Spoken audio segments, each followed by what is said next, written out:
अकेलापन एक ऐसा शब्द जिससे सब घबराते हैं। अगर मैं कहूं कि आपको अकेले रहना है तो आप परेशान हो जाएंगे, क्योंकि हमें इसकी आदत नहीं है, ना ही हम ऐसा करना चाहते हैं। बदलते जमाने के साथ लोगों का रहन सहन तो बदल ही रहा है, साथ ही जीने का तरीका भी बदल रहा है। कई लोग ऐसे हैं जो किसी मजबूरी में, जैसे नौकरी इत्यादि के कारण अकेले रहते हैं, तो कई लोग ऐसे हैं जो अपनी मर्जी से अकेले रहना पसंद करते हैं।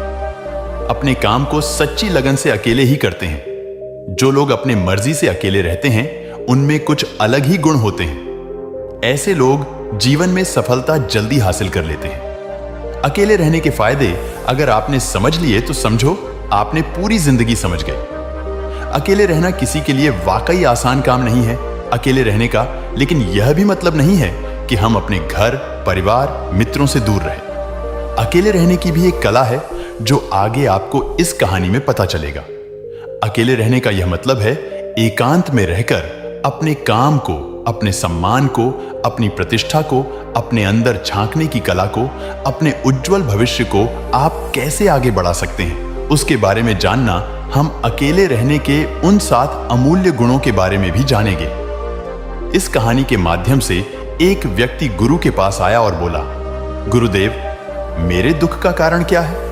गुरु, बहुत ही बड़े आत्मज्ञानी व्यक्ति गुरु ने कहा, अपने आप कुछ चीजों से चिपका लेना, चीजों को पकड़ लेना और उन चीजों के प्रति आसक्त होकर उसके पीछे भागना ही तुम्हारे दुख का कारण है। उस व्यक्ति ने गुरु को धन्यवाद किया और कहा, गुरुदेव, आपने तो मेरी समस्या का समाधान कर दिया।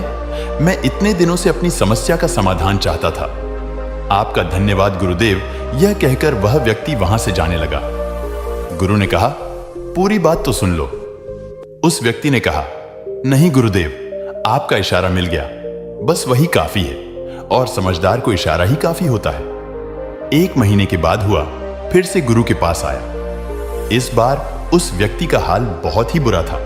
वो बहुत ही दुखी था और सीधे गुरु के चरणों में गिर गया और कहा, गुरुदेव, आपने जो कहा था मैंने वैसा ही किया, पर मुझे सुख नहीं मिला, मुझे तो और दुख मिल रहा है। गुरु ने उस व्यक्ति से पूछा, तुमने ऐसा क्या किया? व्यक्ति ने कहा, मुझे अपने परिवार वालों से, मित्र रिश्तेदारों से दुख मिल रहा था। मैंने उसे छोड़ दिया और छोड़कर चला गया। 2-4 दिन तो मुझे अच्छा लगा, पर धीरे धीरे मुझे उनकी याद आने लगी। अपने माता पिता, अपनी पत्नी, अपने बच्चे याद आने लगे। रिश्ते, रिश्तेदार, यहां तक कि अपने शत्रु भी मुझे याद आने लगे। इतना दुखी तो मैं उनके पास रहकर भी नहीं था जितना मैं उनसे दूर होकर हो गया हूं। इसलिए आज मैं वापस घर जाने के लिए निकला था और आपके पास आ पहुंचा। आपने मुझे इतनी गलत सलाह क्यों दी? गुरुदेव गुरु मुस्कुराए और गुरु ने कहा, तुम परिवार को छोड़कर भागे, मित्रों, रिश्तेदारों, यहां तक कि शत्रुओं को भी छोड़कर भागे, और यह तुम्हारी गलतफहमी थी कि तुम छोड़कर भाग रहे हो। वास्तव में तो तुम उन्हें लेकर भाग रहे थे। व्यक्ति ने कहा, पर गुरुदेव, मैं तो किसी को अपने साथ नहीं लाया। गुरु ने कहा, जो चीज हमें दुख देती है वह कहीं बाहर नहीं होती, यहां तक कि जो हमें सुख देती है वो अभी बाहर नहीं होती। यह सब परिवार वाले, रिश्तेदार, मित्र, शत्रु, ये सब कहां बसते हैं? गुरु ने कहा, ये सब हमारे मन में बसते हैं, और जब तुम भागे तो तुम अपने मन को साथ लेकर भागे, और तुम्हारे मन में यह सब तुम्हारे साथ भाग रहे थे तो तुम इनसे कहीं दूर गए ही नहीं। जब जो चीजें मन में बसी हो और वो आसपास हो, हमें बहुत लगता है, पर वह बहुत कम होता है। और जब हम इन चीजों से दूर हो जाते हैं, यानी छोड़कर भाग जाते हैं, तब मन उन चीजों को पाने के लिए फिर से प्रयास करने लगता है, और तब ये चीजें बहुत ज्यादा दुख देती है, जैसा तुम्हें वो रहा है। व्यक्ति ने कहा, तो गुरुदेव, मैं क्या करूं? चीजों के साथ रहो तो दुख चीजों को छोड़कर जाओ। तो दुख क्या, मैंने दुख उठाने के लिए ही जन्म लिया है? गुरु जोर से हंसे और कहा, यह बात बिल्कुल सत्य है। यहां सब सिर्फ दुख उठाने के लिए जन्म लेते हैं, पर यह भी सत्य है कि इन दुखों के पार सुख है, और उन सुख के पार दुख है, फिर सुख और फिर दुख। जिन चीजों में हमें सुख नजर आता है वो है दुख देते हैं, और जिनमें दुख नजर आता है वही सुख का कारण बन जाते हैं। उस व्यक्ति ने कहा, गुरुदेव, क्या इस सुख दुख के माया जाल से बाहर निकलने का कोई रास्ता नहीं है? गुरु ने कहा, रास्ता तो है, मगर तुम इसी दुनिया में रहना चाहते हो, इन सब के साथ रहना चाहते हो, तो तुम्हें एक काम करना होगा, तो तुम ऐसे ही रहो जैसे कि तुम इस दुनिया में अकेले हो। सबके साथ रहो पर अकेले रहो। व्यक्ति ने कहा, पर गुरुदेव ही कैसे हो सकता है? गुरु उस व्यक्ति को एक जगह पर ले गए जहां एक मेला लगा हुआ था। वहां बहुत भीड़ थी। गुरु ने कहा, देखो, अपने आसपास यहां किसी को जानते हो क्या? व्यक्ति ने कहा, नहीं, यहां तो कोई भी मेरी जान पहचान का नहीं है। गुरु ने कहा, क्या तुम यहां अकेले हो? व्यक्ति बोला, हां गुरुदेव, बिल्कुल अकेला। गुरु ने कहा, नहीं, तुम्हारे मन में कुछ चल रहा है, तुम अकेले नहीं हो। व्यक्ति ने कहा, हां, मैं जल्द से जल्द अपने घर जाना चाहता हूं। अपनी पत्नी से, अपने बच्चों से, अपने माता पिता से मिलना चाहता हूं, अपने मित्रों से मिलना चाहता हूं, वही मेरे मन में चल रहा है। गुरु ने कहा, अब यह सब भूलकर आंखें बंद कर लो और अपना ध्यान यहां होने वाली आवाजों पर लगा दो। जैसे ही उसने अपनी आंखें बंद की और सारा ध्यान वहां हो रही आवाजों पर लगा दिया, उसे एक अकेलापन, एकांत महसूस हुआ। उसे लगा कि वो इतनी बड़ी भीड़ में भी अकेला है। सभी आवाजों के ऊपर ध्यान लगाने के कारण किसी आवाज का कोई महत्व नहीं था, बस आवाजें थीं और वह था। उसने अपनी मां की खोली और कहा, गुरुदेव, यहां तो मैं बिल्कुल अकेला हूं, सब है पर कुछ नहीं। गुरु ने कहा, बस इसी तरह अकेले होना है, तुम रहो सबके साथ, भीतर से लेकिन अकेले रहो, साथ में सब हो पर मन में कोई ना हो। जिसने इस तरह से अकेले जीना सीख लिया, उसे कभी जीवन में दुख नहीं होगा, उसे चीजें दुख नहीं देगी, वो हर चीज में आनंद की प्राप्ति कर सकता है। गुरु ने आगे कहा, महान सफलताएं अकेलेपन से ही शुरू होती है। अकेलापन ही हमें उनसे मिलाता है। अपनी अकेलेपन को नकारात्मक मत समझना, बल्कि उसे एकांत समझकर खुद को जानने का प्रयास करो। जब तुम्हें एकांत पसंद आने लगे तो समझो तुम्हारा वास्तविक वजूद तुमसे मिलना चाहता है, इसलिए अपने इस एकांत प्रेम का सम्मान करो। गुरु बोले, मैं तुम्हें 7 ऐसी खूबियों के बारे में बताता हूं जो अकेले रहने वाले लोगों में पाई जाती है और उन्हें दूसरों से अलग बेहतर बनाती है। गुरु ने कहना शुरू किया, पहली खूबी जो एकांत में रहने वाले लोगों में पाई जाती, वो ये है कि ऐसे लोग दूसरों की तुलना में खुद के प्रति ज्यादा जागरूक होते हैं। वो खुद के स्वभाव और आचरण के बारे में ज्यादा गहराई से जानते हैं। ऐसा इसलिए होता है क्योंकि जब हम अकेले होते हैं तो हमें खुद के बारे में सोचने का काफी समय मिल जाता है, जिससे हम खुद के व्यवहार को अच्छे से समझ पाते हैं। एकांत में रहने वाले लोग खुद की कमजोरी और ताकत को भी अच्छे से जान पाते हैं, जिससे वो दूसरे लोगों की तुलना में किसी भी खड़ी परिस्थिति का सामना ज्यादा अच्छे से करता है। गुरु ने कहा, अकेले रहने वाले लोगों की दूसरी खूबी है कि ये सकारात्मक सोच वाले लोग होते हैं। देखो, जब बहुत से लोग हमारे साथ होते हैं तो वहां एक दूसरे से तुलना, जलन, घमंड, लालच जैसे को विचार अपने आप ही मन में आने लगते हैं।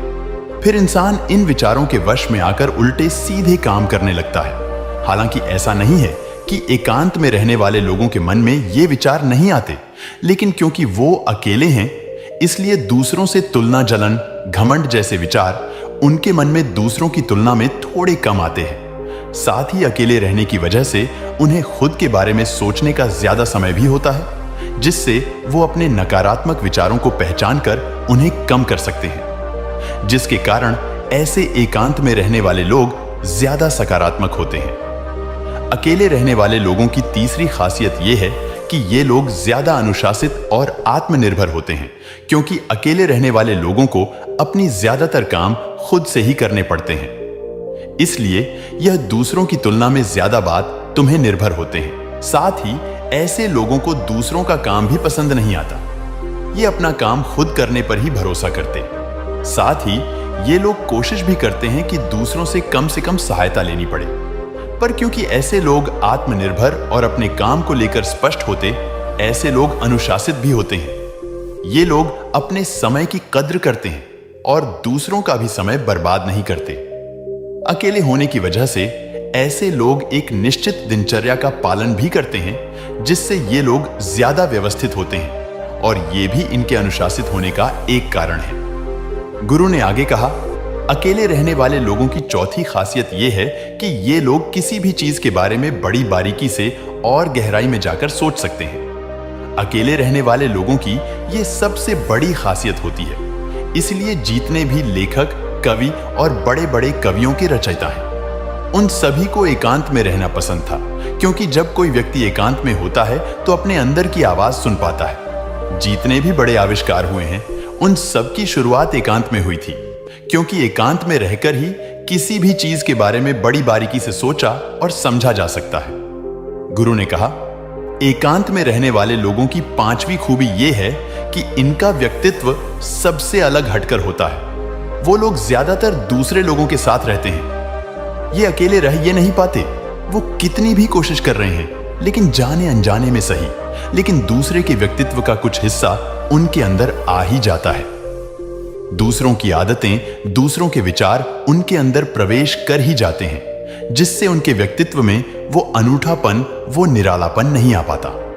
उनका व्यक्तित्व कई सारे लोगों के साथ व्यक्तित्व का मिश्रण होता है, पर क्योंकि एकांत में रहने वाले लोग अपना ज्यादातर समय अपने साथ बिताते हैं, इसलिए ये दूसरों की बातें और विचारों से बहुत ही कम प्रभावित होते हैं।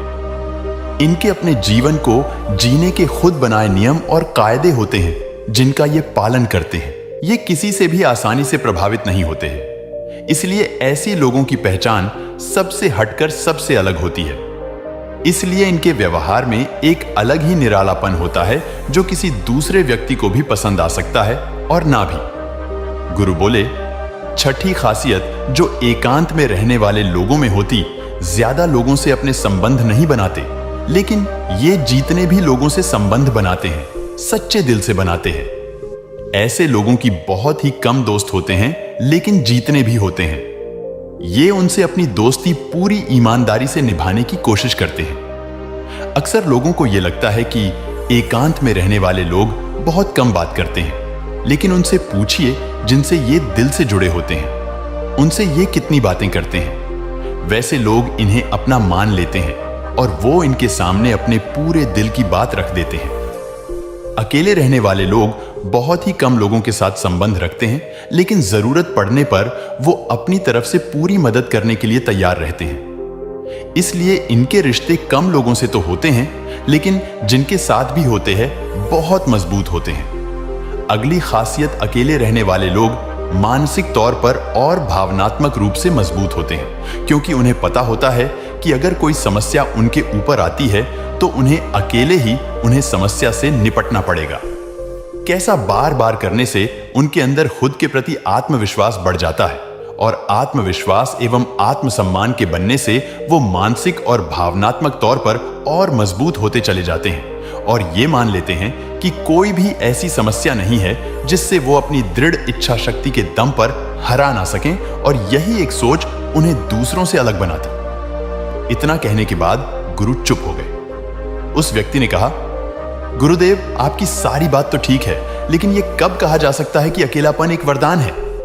यह सुनकर गुरु ने कहा, अकेलापन हमेशा से ही एक वरदान रहा है, अगर हम उस समस्या को पूरी सकारात्मकता के साथ उपयोग कर पाए तो। क्योंकि जब हम दुनिया के लोगों के साथ होते हैं तब हम भीड़ का हिस्सा होते हैं, लेकिन जब हम अकेले होते हैं तब हम खुद के साथ होते हैं। जब हम खुद के साथ होते हैं तभी हम अपने समय का सदुपयोग, खुद का आकलन, खुद के शौक, सभी बातों पर अच्छे से ध्यान दे सकते हैं, अपनी कमजोरियों पर भी काबू पा सकते हैं, और ऐसा कह सकते हैं कि सच में अच्छाई की राह और इंसानियत की मंजिल भी पा सकते हैं। उस व्यक्ति को गुरु की बात समझ आई और वह गुरु को धन्यवाद कहकर चला गया। जिन चीजों को हम पाना चाहते हैं वो तब तक हमें दुख देती है जब तक कि हम उसे पा नहीं पाते। जब हम उसे पा लेते हैं तब वह फिर से हमें दुख देती है कि वो कहीं हमसे छूट ना जाए, और जब वो हमसे छूट जाती है तो फिर से हमें दुख देती। उसके जाने का दुख तो बहुत गहरा होता है। जीवन भर हम एक चीज को पकड़ते हैं, फिर दूसरी चीज को पकड़ते हैं, तीसरी चीज को पकड़ते और पीछे की चीजों को विदा करते रहते हैं। इसी तरह हम सुख पकड़ते हुए दुख को पकड़ते चलते हैं। पर जिस व्यक्ति ने अकेले रहना सीख लिया, वह परिवार में, समाज में सब कुछ करते हुए आनंद की प्राप्ति करते हैं।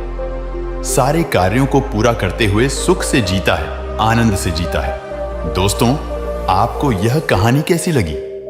हमें कमेंट करके जरूर बताना, और ऐसी ही और कहानियों के लिए सब्सक्राइब का बटन जरूर से दबा देना।